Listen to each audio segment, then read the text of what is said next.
쿠팡 퀵플렉스가 꽤 많은 분량을 가져가니까 나머지가 쿠팡 친구, 그리고 그 나머지를 쿠팡 플러스가 나눠 가지니까 지금 상대적으로 쿠팡 플렉스는 물량이 좀 줄어든 상태죠. 그리고 쿠팡 친구도 제가 알기로는 지금 더 이상 채용을 안 하는 걸로 알고 있어요. 네. 지금 그래서 쿠팡 퀵플렉스 때문에 쿠팡 친구랑 쿠팡 플러스가 좀 어려운 시기다라고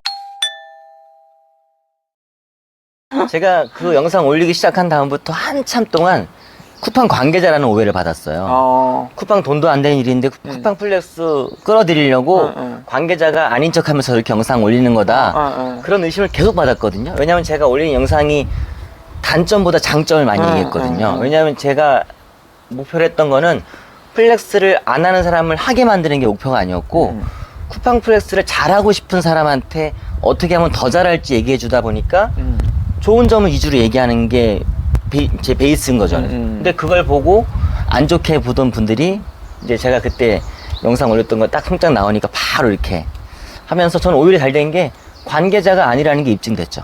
예. 저도 막 택배할 때 제가 일을 근무했던 택시 렌통에 대해서 막 얘기를 하면은 막 협찬 받았냐 막 이런 막 욕을 받았어요. 진짜 직불 받은 거 하나도 없는데 너무 억울한 거지 이게. 그러니까 꼭 그런 분들이 계시더라고요. 그러니까요. 네.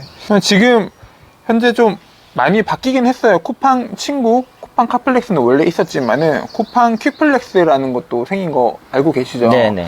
네, 요게 이제 어떤 차이가 있고 이런 거에 대해서 간단하게 말씀해 주실 수 있을까요? 우선 용어부터 따지면 카플렉스라는 용어는 전 정식 용어가 아닌 걸로 알고 있어요. 아, 네. 네. 쿠팡 친구, 과거에 쿠팡맨이었죠. 근데 이제 남녀 성평등 이런 것 때문에 바꾼 걸로 알고 있는데 쿠팡 친구, 직영. 네. 그래서 회사에서 차량을 제공하고 유류비, 교통비, PDA, 뭐 통신비까지 다 제공되는, 그리고 네. 웬만한 보급품들 다 제공되고 하는 직영 배송 기사가 있죠. 그래서 네. 기본급을 받고 기본급 이상을 했을 때 인센티브를 받는 구조인 그런 쿠팡 친구가 있고, 네. 쿠팡 플렉스라고 해서 자차로 화물이나 어떤 영업용 차량이 아닌 본인 승용차나 뭐 SUV 같은 자차로 본인의 어플로 신청해서 업무를 할 수 있는, 그래서 며칠 근무해야 된다라는 고정적인 조건도 없고 본인이 시간 될 때 언제든 신청해서 확정 받으면 차에 실을 수 있을 만큼, 뭐 차가 작으면 2번씩 나눠서 배송하든 그렇게 해서 부업으로 시작할 수 있게 만든 쿠팡 플렉스라는 게 있고, 그게 주로 이제 그동안 계속 배송을, 쿠팡 배송을 다 맡아오다가 쿠팡 퀵플렉스라는 게 또 생겼는데, 이게 최근에 생긴 건 아니에요. 네. 한 2년 전? 그때쯤에 아마 생기기 시작했던 걸 알고 있는데, 기껏해야 캠프에 한 대 정도 있을까 말까 했었어요. 그 쿠팡 퀵플렉스는 뭐냐 하면, 쿠팡 친구처럼 직영도 아니고, 쿠팡 플렉스처럼 자차로 하는 것도 아니에요. 그러니까 자기 승용차로 하는 게 아니고, 영업용 화물차, 그러니까 화물 1톤 탑차나 아니면 화물용 밴 가지고 일반 택배처럼 물류회사와 계약해서 개인 사업자를 내고 하는 방식의 배송 업무죠. 그래서 일반 택배와 좀 다른 점은, 일반 택배는 주 5일제가 거의 없죠.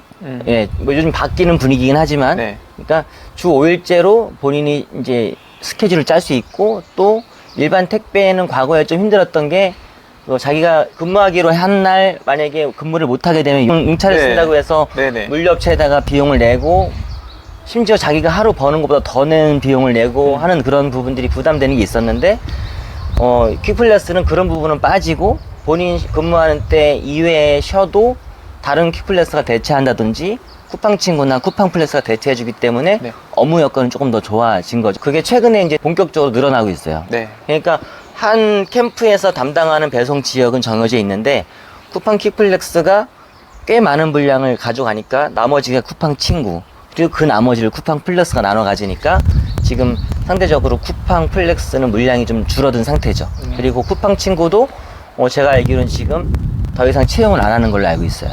네. 지금 그래서 쿠팡 퀵플렉스 때문에 쿠팡 친구랑 쿠팡 플러스가 좀 어려운 시기다라고 대략적으로 알고 있습니다. 네네. 그런 댓글이 되게 많았거든요. 네. 쿠팡 친구 하시는 분들도 괜찮은 그 라우트를 다 이제 퀵플렉스가 다 가져가서 본인들은 진짜 힘든 구역만 하고 있다, 뭐 이렇게 말씀하시는데, 이게 그러면 점차적으로 그러면 쿠팡 친구는 점점 없어지고 이제 퀵플렉스가 대체를 할 것 같다는 생각이신가요? 제가 뭐 이쪽 업계 전문가도 네. 아니고 그냥 혼자 그냥 쿠팡 플렉스 했던 노하우를 올렸던, 정말 그 당시엔 일개 유튜버였는데, 네. 그래서 제가 배송 전반에 대해서 뭐 전망하고 이런 게 되게 좀 주제 넘은 것 같지만 저는 쿠팡 퀵플렉스가 뭐 우선은 퀵플렉스 자체가 짧게는 1년 계약이거든요. 네. 그러니까 적어도 1년은 이 상태로 갈 것 같아요. 근데 1년 뒤에 이제 재계약할 때쯤 될 때 그만두는 분도 있을 거고, 제가 지금 알아본 바로는 지금도 그 계약을 어기면서까지 그만두는 분이 꽤 있어요. 왜냐하면 기존 배송을 하다가 이쪽으로 넘어오신 분들은 배송에 대한 전반적인 이해가 있으니까 그래도 하실 수가 있는데 퀵플렉스가 돈 된다고 하니까 배송을 아예 안 해봤던 분들이 또 퀵플렉스 들어온 분도 있거든요. 네네. 그러니까 쿠팡 시스템 정확히 모르고 배송에 대해 잘 모르는데 물량은 일정 이상 해야 되는 것들이 있잖아요. 네. 그런 것 때문에 좀 어려워서 빨리 그만두는 분도 있고, 그리고 이거는 제가 어떻게 보면 제 진짜 개인적인 분석인데, 쿠팡 퀵플렉스 결국은 개인 사업자잖아요. 네네. 최근에 택배 대란도 보면 그분들이 CJ하고 이 택배 기사가 직고용 관계가 아니잖아요. 네네. 중간에 대리점이 껴있고 네. 개인 사업자임에도 불구하고 대란 파업을 하잖아요. 네네. 어떤 분들은 개인 사업자이기 때문에 직장 이게 아니기 때문에 파업과 데모가 아무 의미가 할 리가 없다 하지만 이미 지금 우리 물류업계는 다 개인 사업자인데 네. 계속 파업하고 그런 대란이 일어나잖아요. 네네. 근데 쿠팡 퀵플렉스가 그런 개인 사업자이기 때문에 네. 퀵플렉스가 지금은 업계에서 그래도 처우가 좋은 상태이긴 하지만 이게 이제 당연한 걸로 돼버리고 또 추가적인 것들을 더 요구하게 될 때는 얘네도 파업할 수 있다. 그러면 쿠팡 물량이 옛날에는 파업하면 쿠팡은 대박이었잖아요. 네. 택배가 다 멈춰있는데 쿠팡에 몰리니까 네. 거기에 쿠팡 퀵플렉스가 비중을 높게 차지하고 그 상태에서 어떤 이유로 쿠팡 퀵플렉스도 파업에 동참하게 된다면 네. 그러면 쿠팡도 물량을 소화 못하게 되면 그때 쿠팡 친구나 쿠팡 플렉스가 그 물량을 받을 수 있다.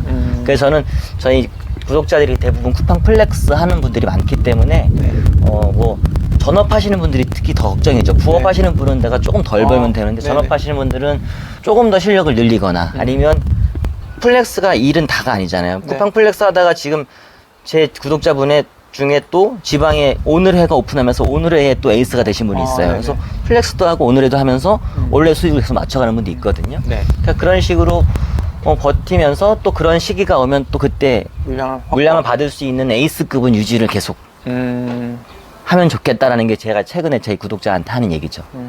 그 친구는 이제 뭐 더 이상 채용을 안 하니까 친구는 이제 점차 사라지는 추세라고 생각을 하시겠네요. 저는 최소한으로 유지할 것 같아요. 최소한으로. 예. 그리고 어느 순간 또 이게 문제다 싶을 때, 만약에 진짜 파업 대란 같은 게 일어났을 때 네네. 그때 다시 비중을 늘리고 그런 약간 유동적으로 쿠팡 친구가 쿠팡 플렉스는 남겨 있을 것 같고, 네.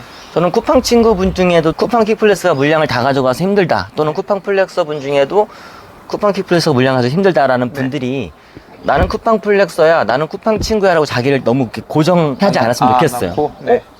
나도 그럼 쿠팡 퀵플렉스 할 수 있잖아요. 네네. 그러면 내가 쿠팡 퀵플렉스를 해볼까라는 생각도 좀 해봤으면. 어쨌든 같은 배송 스타일의 똑같은 어플을 보고 하는 일이기 때문에 네. 일이 달라지지 않는데, 다만 안 했던 일, 뭐 차량을 구매하고 뭐 사업자 내는 게 좀 부담스럽고 걱정되긴 하겠지만 네.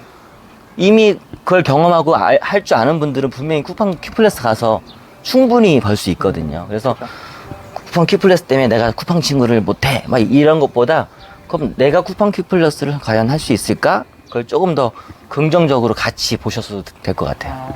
그럼 플렉스를 하시는 분들에게는 퀵플렉스를 추천 좀 하시나요? 본인 입장에서 차량을 구매하거나 임대해서 그 정도 할 정도의 마음의 여유가 있거나 하신 분들은 전 해봐도 나쁘지 않을 것 같아요. 예. 대신 계약을 너무 길게 하지 않게. 예. 왜냐하면 지금이야 퀵플렉스를 좀 활성화시키기 위해서 물량을 정확하게 고정 물량을 주고 일정 지역을 고정으로 주지만 또 모르죠. 말이 바뀔 수 있으니까. 뭐 물량을 갑자기 좀 덜 주거나 아니면 더 많은 물량을 요구하거나 더 많은 스케줄을 요구하거나 하는 일이 생길 수도 있죠. 그럴 때는 또 갑자기 비합리적으로 만약에 나온다 그러면 그만둘 수도 있어야 되니까 저는 계약을 너무 길지 않게 좀 조심스럽게 네. 신중하게 하면 해봐도 괜찮겠다 생각하죠. 예. 지금 친구랑 플렉스는 이제 그런 추세로 가실 거다 생각하면 퀵플렉스는 조금 더 늘어날 걸로 보이시나요? 어때요? 당분간은 좀 늘어날 것 같은가요? 저는 이제 다 늘어난 것 같아요. 이제 왜냐면 지금 이미 지금 벌써 이제 라우트가 다 찼어요. 네, 그렇다고 다 하더라고요. 찼고 네. 일부 갑자기 그만두는 분들 때문에 그 펑크 내는 부분, 그 정도 다시 모집하는 정도지 지금 제가 알기로는 거의 각 캠프의 퀵플렉스는 꽉 채운 것 같아요. 심지어 쿠팡 친구들도 퀵플렉스로 넘어가는 분도 있고 쿠팡 친구 출신의 물류회사를 시작하시는 분도 있고 그 퀵플렉스를 담당하는 그래서 퀵플렉스는 지금 현재 상태에서는 포화인 것 같고 지금 또 코로나 거리두기 해제되면서 지금 배송 물량이 살짝 줄었거든요. 네. 쿠팡 이츠도 그렇고 네. 쿠팡도 그렇고 배송 물량이 살짝 줄었는데 이건 저는 뭐 그렇게 오래 갈 것 같진 않고 이미 다 가입된 상태이기 때문에 배송 물량은 또 언제든 늘어날 수 있으니까 그래서 만약에 또 캠프가 또 더 확장되고 라우트가 늘어난다면 또 늘어날 수 있겠죠. 그러니까 지방은 아직 쿠팡 퀵플렉스가 이렇게 많지 않으니까 지금 수도권에 비해 그리고 지방에는 쿠팡 친구와 쿠팡 플렉스도 있지만 일반 택배 위탁도 많았거든요. 네네. 워낙 그 밀집도가 적으니까 기존에 있던 택배 기사들을 활용해서 했던 것도 있는데 그것들을 쿠팡 친구나 퀵플렉스 전향하면서 또 지방에서는 조금 더 퀵플렉스를 모집할 가능성은 있겠네요. 네. 네, 쿠팡 쪽에서 원래 한진 쪽에다가 물량을 많이 밀어줬었는데 지금 이제 그걸 거의 좀 많이 뺀다고 해서 한진 쪽에서는 약간 악재로 나오고 있긴 하거든요. 이게 택배 쪽은 전혀 뭐 이렇게 경험이 없으시기 때문에 뭐 정확하게는 잘 모르시겠지만은 뭐 쿠팡이랑 택배 쪽이랑 이렇게 좀 전망은 어떻게 생각을 하세요? 개인적인 의견이 궁금해서 여쭤봅니다. 그러니까 아까 얘기했던 거랑 연장되는 건데요. 어떻게 보면 그동안 택배업계에서 쿠팡은 공공의 적이었거든요. 그죠. 공공의 적이고 우리가 대란을 일으켰을 때 이게 업계에서 뭔가 위험 요소로 받아들여져야 본인들의 말이 먹히는데 그 물량을 쿠팡이 계속 소화해내고 있으니까 이게 이빨이 잘 안 들어가는 입장이었는데 쿠팡도 지금 당장은 아니지만 제가 얘기했던 어떤 파업이나 대란에 참여할 수 있는 여건이 돼갖고 본인들과 같은 얘기를 할 수 있다면